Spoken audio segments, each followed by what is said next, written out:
Hello everyone, I would like to welcome you to my new channel. It's going to be all about EB1A green card. And today I wanted to talk about kind of hot topic. It's priority dates. Priority dates have been kind of a concern for people mostly from countries like China and India, because their priority dates weren't current for the certain part of the year, so they couldn't file adjustment of status immediately and they have to wait. But there was a recent update, actually a couple days ago, and it says that priority dates will not be current for everyone, for all the countries. So this is what I wanted to talk about today. I have invited a guest. He's an immigration attorney. He focuses on EB1A green cards, among other things. His name is Joseph Atkin. So welcome, Joseph. Thank you so much for coming today. Thank you, Veronica. Happy to be here. Before we start, I have a little disclaimer. Everything what we say here is just general information. It's not legal advice or anything like that. So if you have any questions or concerns, I highly recommend to contact an attorney. Joseph, can you please explain what priority date means actually and how it works? Yes, absolutely. First, I appreciate that disclaimer, and I want to reiterate it. Absolutely, this is not legal advice. There's no attorney-client relationship here. I'm just providing some general information, and happy to do so.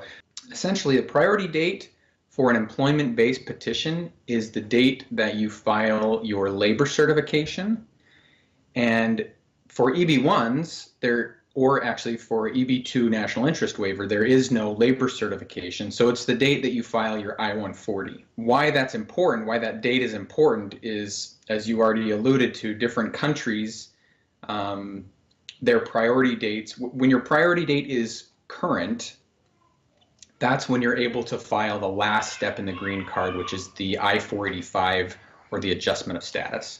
Basically, you can't file the last thing you need to file to get your green card until your priority date is current. And can you tell us where can we find that information with the priority dates for certain countries? Yeah, absolutely. So every month the USCIS issues something called a visa bulletin. And there's a website. There's a whole lot of priority dates. There's the family-based categories, and then you scroll down, and then there's the employment-based categories. They divide by country and by category, everybody's priority date.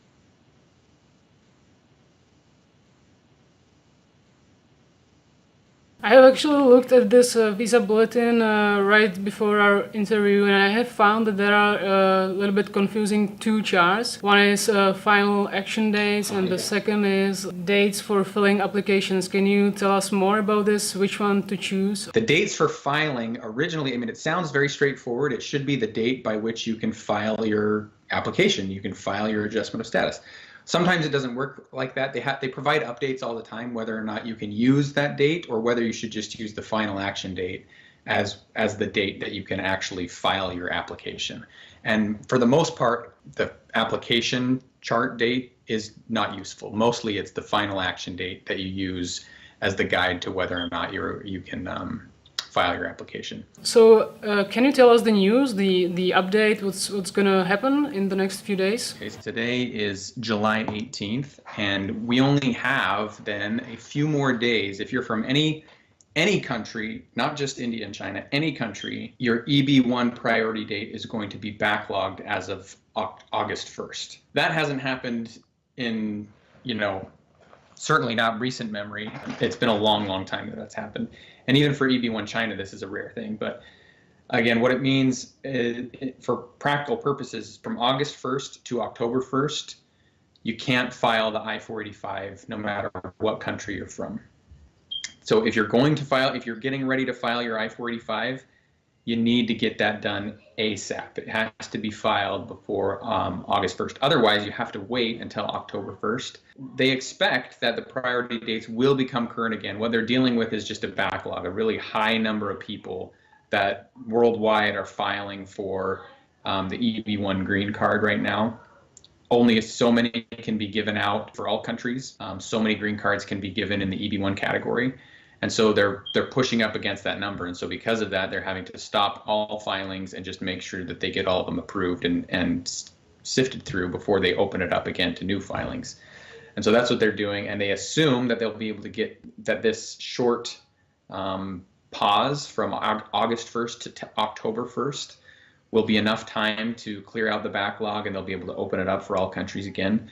But that remains to be seen. We'll have to wait and see. They usually don't tell you that it probably will be unless they're certain it will be. So pretty sure that it will be open on October 1st for everyone. That's great to know, because so people need to hurry right now. So as I mentioned, usually people from China and India at the end of the fiscal year, which is right now basically, their priority dates are not current. So can you tell us when usually they become current? People from China and India, when dealing with employment-based immigration, EB1 has been their one place that they can go to get a green card quickly. EB2 and EB3, they're backlogged from anywhere between those two countries from anywhere from 2 to 15 to more years. And so it's very difficult and not really workable for people from those countries. And so if they can qualify for EB1, that's been kind of a saving grace. They can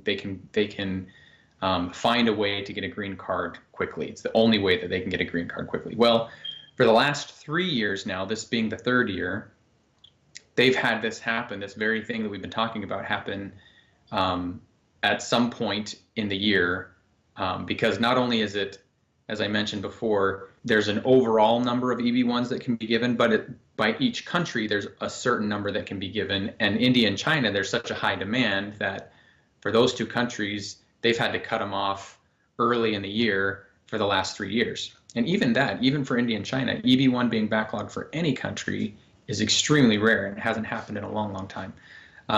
So these last 3 years, it's been getting, the window that they can file has been getting shorter and shorter.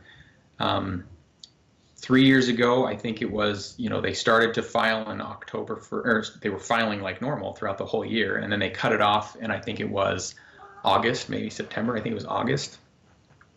And then October 1st, they became current again and they could file. Then the next year, it was earlier, maybe June, July, they had to stop and then couldn't file until October 1st. And then this year, it was March. They could only file for like 3 or 4, maybe 5 months before the window was closed. And again, we're not sure if when all of the other countries become current October 1st, if that will include India and China this time. I certainly hope it does. But this unfortunately might be another situation where India and China are even backlogged on a long-term basis for even EB1, which would be really, really a bummer for them, for sure. Well, thank you so much for all this information, and hopefully we will see on the 1st of October what's going to happen, but hopefully for these people it's going to be a positive news, and they will have some short window or whatever window, and they can file their adjustment of status as well. Absolutely. I would like to thank you so much for willingness to explain us, and thank you so much for coming. You bet. Happy to do so, and looking forward to having these chats more often, hopefully. Thanks again. I really appreciate it. We will also publish a blog post with all detailed information, with all the links to official resources, so you can check it out. I will link this blog post below this video.